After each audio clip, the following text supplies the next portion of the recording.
Hi, I'm Kara from Kara & Co Creative. If you're new to me in the channel, we do both done for you and DIY websites and all manner of online business systems, primarily for coaches and one-on-one service providers. Today, I have sort of, I guess it's a presentation. It's a lesson for those of you who are either looking to launch a website and want to make sure that it's done strategically, or if you already have that website and you're a little bit finding that it's just not bringing clients in the door.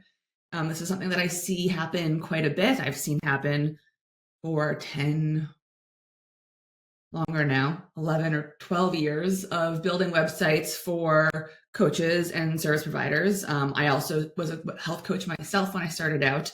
And then primarily my first clients were also health coaches. And a lot of us think the website is the thing that's going to solve the problem. We invest in this website and we're like, okay, I have the website, the clients are going to come.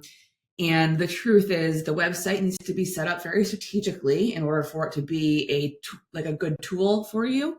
And it is also just one piece of your marketing puzzle, which is sometimes a little bit discouraging to hear. That's just that one piece, because it is a big piece, but a lot more has to go into this. So yeah, like I said, was a health coach myself. And then I started doing websites for other health coaches, primarily because they would come to me like, oh, who did your website? And I would say I did. And then eventually transitioned to doing the websites full time. I did sell my own health coaching business. I was able to do that, which was nice. But the thing in building all of these websites, and it's actually now probably over 200 and counting, is that I've seen businesses launch, I've seen them fail, and I've seen them succeed, and I've seen them pivot, and I've seen sort of some very common themes there. And I really took to studying this because it was very discouraging to me to have someone invest in my services to build a website and then to see that the website was taken down 6 months to a year later because they weren't getting traction in their business. And it wasn't because the website wasn't necessarily a good website. Originally, some of it was because it wasn't strategic and I wasn't aware of how to guide people through that process yet in the beginning. And the other half of it was, there wasn't marketing happening on the back end. So the advice that's out there is that everyone is told to get a website and maybe a lead magnet as well. But you set that up and then what happens? What is usually missing is a plan for the website. What are you going to do with that website? How are you going to get traction to it? Eyeballs on it? How will people find it? And what will you do once they're there? Because the truth is, often they're not going to go ahead and buy your service right away. So you need to have another plan in place to capture that lead and then nurture it. So here it is.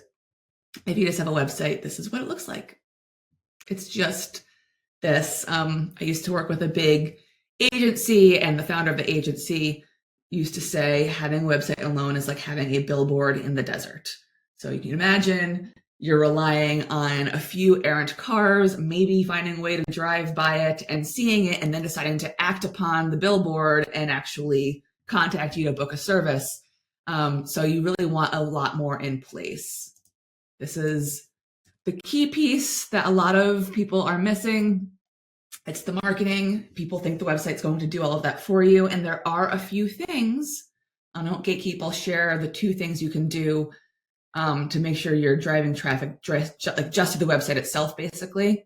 But in reality, you're going to need the marketing to get enough people to the website so that enough people actually sign up for your email list and then eventually take action through your sales system.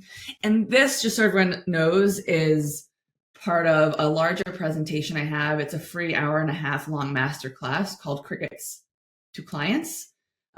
This is sort of an abridged version that I wanted to put out onto YouTube just so that this information's out there, but you can sign up for the free Crickets to Clients masterclass in the link below this video, and then you'll get a lot more information on all of these steps. But this is sort of some of the breakdown of what you might be doing to push traffic to the website and then through the system. And as I mentioned, there are 2 things you can do with the website itself to drive traffic right into this spot here. The first is a Google business profile. Just take advantage of that. It's especially effective if you do have a location-based business and you do see clients in a physical location. But even if you don't, setting up a Google business profile will help with your organic search traffic. The second is just really making sure that you have a really good grasp of what your SEO or search engine optimization keywords would be, what people would be searching for to land on your services, and making sure that all of your website copy is optimized with those keywords. Then you can also do a few long format blog posts around those keywords. Those are the two things you can do just to sort of like really leverage a website on its own. Beyond that, you're going to need to push traffic with these sorts of methods. And you have to do all of them. You just have to pick the ones that you're going to do consistently and that will work well for you. Beyond that, there are two things I want to mention as part of this video that you want to make sure are a part of your website, so that way you're not just pushing traffic to your website and then people aren't converting. The first is really around your services and your offers and making sure that they are relevant, differentiated, and sustainable. So you want to make sure, and this is like a big economics sort of lesson. It comes from Scott Galloway at NYU, but I do find it's very applicable to coaches, even freelancers, any kind of consultant or service provider. When people come to your website, they need to be able to identify exactly what service you're providing, and they should be able to tell whether or not it's relevant to them, what makes it unique, why they might want to buy from you as opposed to somebody else offering a similar service. And then the sustainability piece for my coaches and solopreneurs is more, can you package it in a way that works for you? Can you package it in a way that you're delivering the service and the results to your clients, but in a way that you're going to be able to earn enough income from it and that you're going to be able to show up for it and continue to deliver it on repeat? Because obviously as a service provider, that is a very important piece of this puzzle.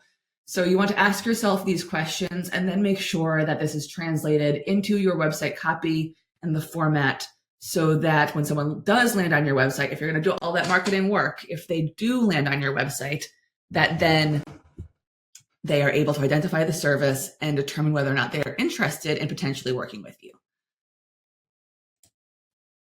And beyond that, it's sort of setting up your offer suite.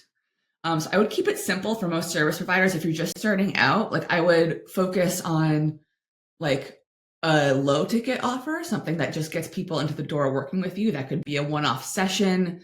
It could be sort of troubleshooting one piece of the puzzle, and then having your sort of higher ticket or higher engagement service, and just focus on getting those two set up well. If you've been practicing for a while, you might have an idea of how to set up this sort of offer suite where you have the entryway offers, where again, I'm suggesting maybe you just have one set up to begin with and then a sustaining offer to launch with. But you could set it up so that you have your entryway offers, which are lower ticket, handling, one or two problems. They're not the full solution to the big transformation you're trying to help your clients achieve. The sustaining offer is more of that. And then the deep work offer is for somebody who's already getting results in a sustaining offer and really wants to continue to work with you and go deeper. So could be ultra high ticket. This could be a course coaching hybrid offer. This would be like a workshop. Ascension offers help get people between these things. So those might be one-off offers. And then you could also just have like workshops that you do on the side. But essentially you want to make sure that each offer is distinct, so someone knows why they would go for an entryway offer versus a sustaining offer. And when it comes to naming these things, making sure that it's clear, not just too cutesy, and then thinking about how they work together. So instead of having a bunch of things that are sort of muddying the water and conflicting with each other, making sure that each of your offers has a clear place. And again, if you are just starting out, having one entryway offer and one sustaining offer, and then making sure that you put the marketing in place to fill those pipelines, that is enough. So those are the things that you want to make sure are like the business strategy to get everything clear for the website. So that way when you go into the marketing, that you're not going to be confusing people. The next big piece, and again, I do go into this, I'll make myself smaller here. I do go into this in much greater detail in that Crickets to Clients Masterclass. Again, it's totally free, 90 minutes. Also has a sort of course background, so you get more support around it. The link for that is below. But the email marketing is a big piece. I know lead magnets are something that everyone's sort of programmed to have, and they are great. But if you just have a lead magnet to get somebody on your list and then you have nothing in place to nurture that contact, the lead magnet's essentially a waste. So this is what I call the email marketing map. And the goal is essentially to get people onto your list, and then you nurture them so that they go ahead and they take that action, whether that is to just go ahead and buy one of your services, or depending on the price point of that service, maybe they're going to get on an exploratory call with you before booking. So essentially, you have your freebie and then a welcome sequence. This one I've noted here is 3 emails long. It could be longer, but 3 emails is a sufficient welcome sequence. And then if they haven't bought or booked a call at that point, this is where a lot of people sort of, it was okay, like I did the nurture sequence and they didn't buy. And now they're just sort of on the newsletter list, which is now dependent on you sending out, 1 email a week or whatever you think you're able to do, which a lot of times my clients, I'll be honest, they're busy solopreneurs. They don't have the time for that. So I like to actually have a long game nurture series in place. And this is set up so that way when someone is most excited to be within those like first 6 months is like the time to nurture them and try to, move them up to the point where they feel comfortable, they trust you, and they're ready to maybe book a call and then book your service. So I like to have at least 10 emails in the pipeline after the welcome series. So at least 10, so you can send out an email like every other week or every week. Having 6 months worth of content can be great, and you can build this up slowly, but that way essentially you have something working for you in the background. You're taking all of this marketing effort on one side and you have something going on in the background. So when somebody does opt in for your email list, they are getting nurtured without you having to every single time go in and do that. It's automated in the background. So this is a huge piece of what I teach my clients to help them really leverage their website. I like to say now, like, I'm not just a website designer. I'm not going to help you get a website. I'm going to help you get an online business, because if it's just the website, it's not an online business. And then this is where we have the marketing piece feeds into the website and email marketing. And you see this goes sort of in a loop, getting people to engage with your website and then to buy. And then from here, they enter the sales system. So you want that in place. Again, much more detail in the Crickets to Clients Masterclass. We get into some of the options for these marketing channels as well. This is sort of an overview of the options. You just have to sort of figure out the strategy that works best for you. This is something that I also do in my marketing VIP days, which I'll link below. Just helping you come up with a strategy that you can execute that will leverage sort of your skills and what you're naturally going to be most effective at. There's organic social, organic search and SEO, and boots on the ground are great places to start.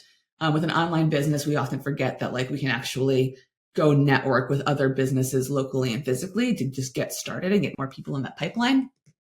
So these are options that you can look at. And then, of course, there are some more of the paid strategies, but this is sort of like the great things that you can do just to be consistent and get things in that pipeline. All right. So we've touched on some of the key things you can do here. One, optimizing your offers. I do get into brand positioning, which is sort of talking about how you can make sure that your offers are really serving your ideal client, and also getting into, yes, your branding, but it's making sure that you are setting yourself up to portray yourself as the business and the solution, and that you have very clear strategy behind how you're setting up your business and presenting your business. So that's brand positioning as opposed to just branding. The clear offers, the website flow, email marketing, the sales processes, and then the marketing. So these are all the pieces that I get into a lot more detail in Crickets, but I do hope that this at least gives you a taste of sort of the overall ecosystem that you have to build and some tweaks you can make to make sure that your website is actually going to help convert viewers into clients, and it's not just going to be sitting there as a wasted piece of real estate. All right, so if this video is helpful to you, please be sure to give it a like and subscribe to the channel so that you don't miss future video tutorials. And again, if you are interested in sort of getting the full process, there is a full 90-minute free masterclass. It is not a sales pitch. It is just a 90-minute piece of information to help people learn how to really leverage